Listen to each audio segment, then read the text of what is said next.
نبی علیہ السلام کے صحابہ کا اعزاز ان کو ملا ہے۔ جیسے جب آپ کہتے ہیں نبی اللہ کے جتنے ہیں، تو نبیوں میں جب آپ تذکرہ کرتے ہیں نبیوں کا، تعداد کا یا ان کی صفات کا، تو رسول اس میں آ ہی جاتے ہیں، چونکہ ہر نبی رسول نہیں ہوتا لیکن ہر رسول نبی ہوتا ہے۔ ہر رسول نبی ہوتا ہے لیکن نبی ہر رسول نہیں ہوتا۔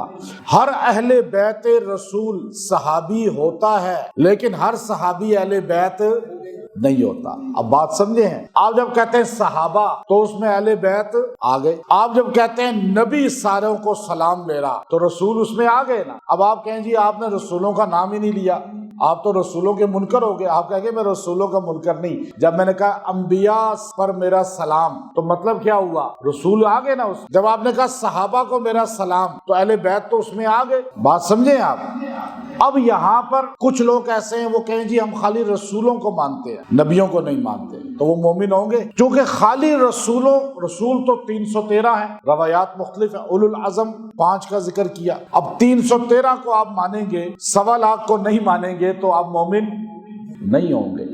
اب آپ کو کہا جائے گا نہیں، آپ یہ نہ کہیں ہم رسول سارے مانتے ہیں، بس اتنا نہ کہیں، آپ کہیں ہم سارے انبیاء کو مانتے ہیں۔ یہی تو اختلاف ہے۔ یہود ہمارے پیغمبر کو نہیں مانتے، نصارہ ہمارے پیغمبر کو، وہ نبی مانتے ہیں اپنے نبی کو، ہمارے نبی کو نبی نہیں مانتے، رسول نہیں مانتے۔ یہ اختلاف ہے۔ ہم جامع ہیں، جامع امت مسلمہ، ہم کہتے ہیں سارے نبی ہمارے ہیں۔ جب ہم نبی کہتے ہیں تو آپ میں جو ان پڑھ آدمی ہے، جو عورتیں بیٹھی ہیں، ان پڑھ بیٹھی ہیں، وہ بھی یہ جملہ کہتی ہیں۔ پڑھے لکھا ہونا ضروری نہیں، کیونکہ ہم نے بچپن سے یہ سنا ہے، اپنے دادا پردادا سے یہی سنا ہے کہ نبی سارے پاک ہے نا۔ اس لیے آپ کو میں کہوں نبی کیا ہے تو آپ کیا کہیں گے؟ نبی سارے بولے نبی سارے پاک ہے۔ اب آپ نے جب کہا نبی پاک ہیں تو رسول آ گئے نا اس میں۔ اچھا، ہم نے بچپن سے اپنے بچوں کو یہ تعلیم دینی ہے کہ سارے صحابہ جنتی ہیں، سارے صحابہ کیا ہیں؟ اب یہ بچپن سے تعلیم دے۔ جب آپ کہیں گے